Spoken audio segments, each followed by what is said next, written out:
നിങ്ങൾ വച്ച ചിത്രത്തിന്റെ മഹത്വം കണ്ടിട്ടോ അടുത്ത മണിയുടെ കിലുക്കം കണ്ടിട്ടോ അല്ല ദൈവം നിങ്ങളുടെ വീട്ടിന്റെ പൂജാമുറിയിൽ നിൽക്കുന്നത്.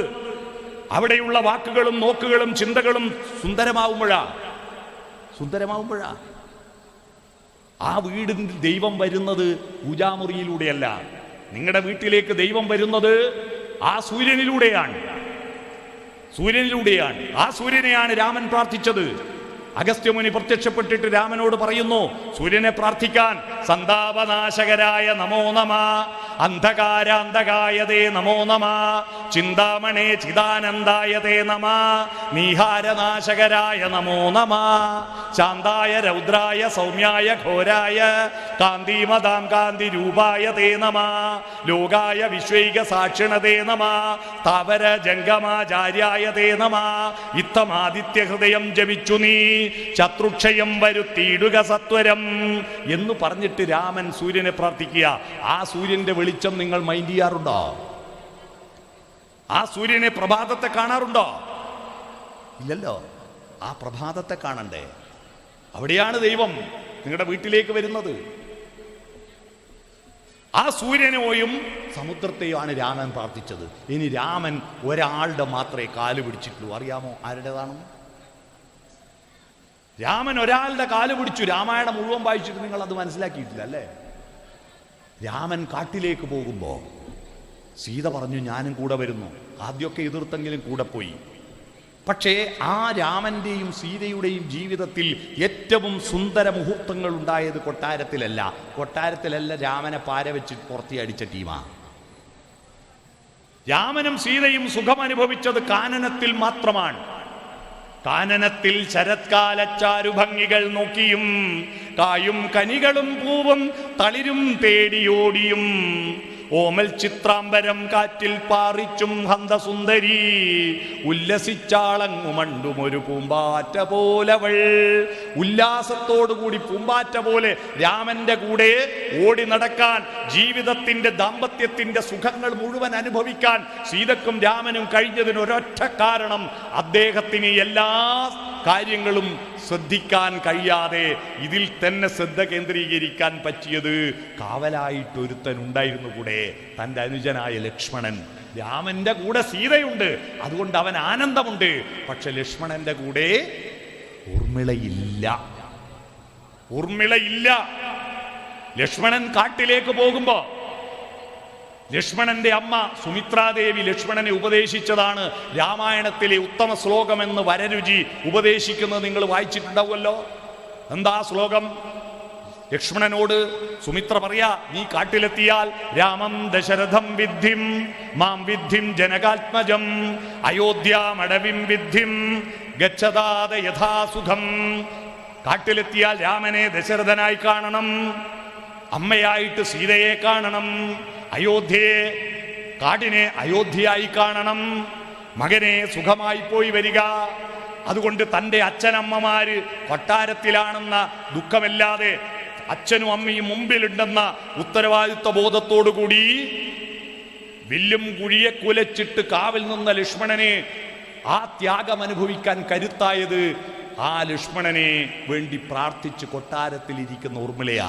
സീതയ്ക്ക് അനവത്യ ദുഃഖം കുട്ടികൾ ഗർഭിണിയായതിനു ശേഷം മാത്രമേ രാമനെ ഉപേക്ഷിക്കേണ്ടി വന്നിട്ടുള്ളൂ. എന്നാൽ 14 കൊല്ലം ഭർത്താവിനെ കാണാതെ അയോധ്യയിലെ കൊട്ടാരത്തിൽ തൻ്റെ ഭർത്തൃമാതാക്കളെ ശുശ്രൂഷിച്ചു കഴിഞ്ഞ ആ ഊർമിളയുടെ ത്യാഗമാണ് രാമൻ കാട്ടിൽ അനുഭവിച്ച സുഖത്തിന്റെ പ്രതിഫലം എന്ന് തിരിച്ചറിഞ്ഞ രാമൻ ലങ്കയിലെ ദൗത്യനിർവഹണത്തിന് ശേഷം തിരിച്ച് കൊട്ടാരത്തിലെത്തിയിട്ട് അർദ്ധരാത്രിയിൽ ആരും കാണാതെ പോകുന്ന രംഗമുണ്ട്. ആ രംഗത്ത് അന്തഃപുരത്തിൽ കയറിയിട്ട് ഊർമിള ഉറങ്ങുന്ന അവസരത്തിൽ ആ ഊർമിളയുടെ കാല് പിടിച്ചിട്ട് പറയുന്നു, എൻ്റെ പ്രിയപ്പെട്ട അനുജത്തി, നിന്റെ ത്യാഗമാണ് എൻ്റെ ജീവിതത്തിൻ്റെ മൂല്യമെന്ന് പറഞ്ഞ രാമനാണ് നമ്മുടെ മാതൃകാ പുരുഷനാവേണ്ടത്. നിങ്ങൾ വായിച്ചോ അത്? നിങ്ങൾ പഠിച്ചോ അത്? നിങ്ങൾ ഇങ്ങനെ രാവണനെ കൊന്നു കുംഭകർണനെ കൊന്നു എന്നുള്ള കഥ മാത്രം പഠിച്ചാൽ മതിയോ? ഇത്തരത്തിലുള്ള മനോഹരമായ മുഹൂർത്തങ്ങളുണ്ട്. നിങ്ങൾ അനുജത്തിയെ മകൾക്ക് തുല്യമായിട്ടും ജ്യേഷ്ഠത്തിയെ അമ്മയ്ക്ക് തുല്യമായിട്ടും കാണുന്ന കുടുംബ ബന്ധങ്ങളിലേക്ക് പോണ്ടേ രാമായണം വായിച്ചാൽ? അനുജത്തിയെ അനുജന്റെ ഭാര്യയെ മകൾക്ക് തുല്യമായിട്ട്, ജ്യേഷ്ഠന്റെ ഭാര്യയെ അമ്മയ്ക്ക് തുല്യമായിട്ട് കാണണ്ടേ? ആ കാണുന്ന സംസ്കാരത്തിലേക്ക് എത്തണം. അതിനാണ് രാമായണം വായിക്കുന്നത്. മനസ്സിലായോ? അത്തരത്തിൽ ധാർമ്മികതയുടെ വളർച്ചയിലേക്ക് പോകണമെങ്കിൽ കഥകളെ, പുരാണ കഥകളെ നമ്മൾക്ക് പറ്റുന്ന വിധത്തിൽ വ്യാഖ്യാനിക്കണം. അത് പാടണം. നാദാത്മികേ, നാദത്തിലൂടെയാണ് അർത്ഥം നമ്മളിലേക്ക് സംവേദനം നടത്തുന്നത്. ഒരു വാക്കിന് അർത്ഥം നിശ്ചയിക്കുന്നത് അത് ഉച്ചരിക്കുന്ന ശബ്ദമാണ്, ഉച്ചരിക്കുന്ന ശബ്ദമാണ്. അതുകൊണ്ടാണ് ധ്യാനം എന്ന വാക്ക് രാഘവമാഷ കയ്യിൽ കിട്ടിയപ്പോ ധ്യാനലീനമീരിപ്പു എന്നായത്. ധ്യാനലീനമിരിപ്പു എന്നല്ല, ധ്യാനലീനമീരിപ്പു. അപ്പൊ ധ്യാനമായി. അർദ്ധനിമീലിതം എന്ന ഒരു വാക്ക് ദക്ഷിണാമൂർത്തിയുടെ കയ്യിൽ കിട്ടിയപ്പോ ഹൃദയ സരസിലേ പ്രണയ പുഷ്പമേ എന്നൊരു പാട്ടില്ലേ, അതില് പാതിപൂട്ടിയ കണ്ണ് അർദ്ധനിമീലിതെന്നൊരു വാക്കുണ്ട്. ഹൃദയ സരസിലേ പ്രണയ പുഷ്പമേ ഇനിയും നിൻ കഥ പറയൂ. അടുത്തത് അർദ്ധനിമീലിത മിഴികളിലൂറും അശ്രുബിന്ദുവൻ സ്വപ്നബിന്ദുവോ. അർദ്ധനിമീലിത നാദം.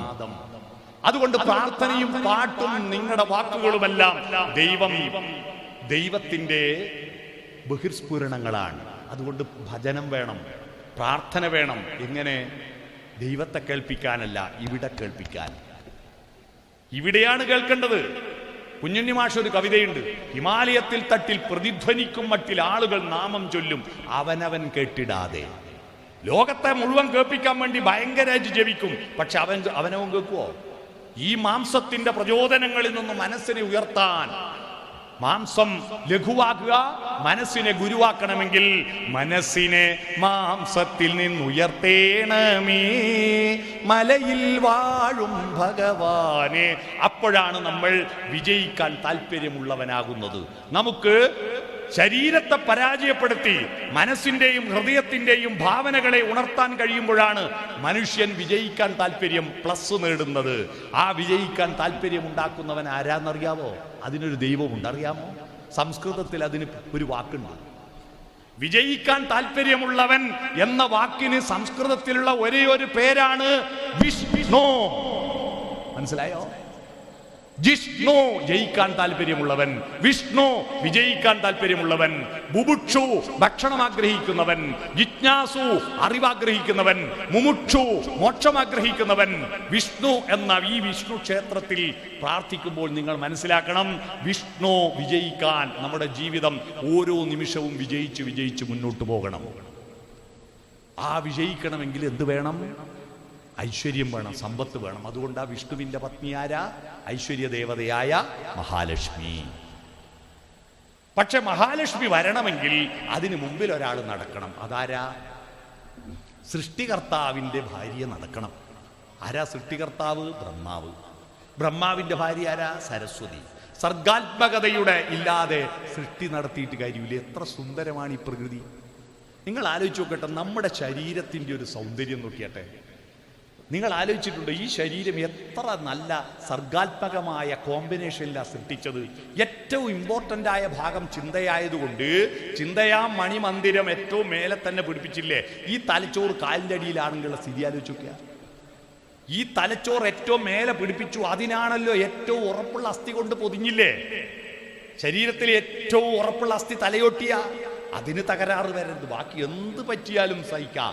ഇതിന് തകരാറ് വന്ന പോക്കാന്ന് നമ്മളെക്കാൾ ആര് മനസ്സിലാക്കി? പ്രകൃതി മനസ്സിലാക്കിയില്ലേ? തലയോട്ടി.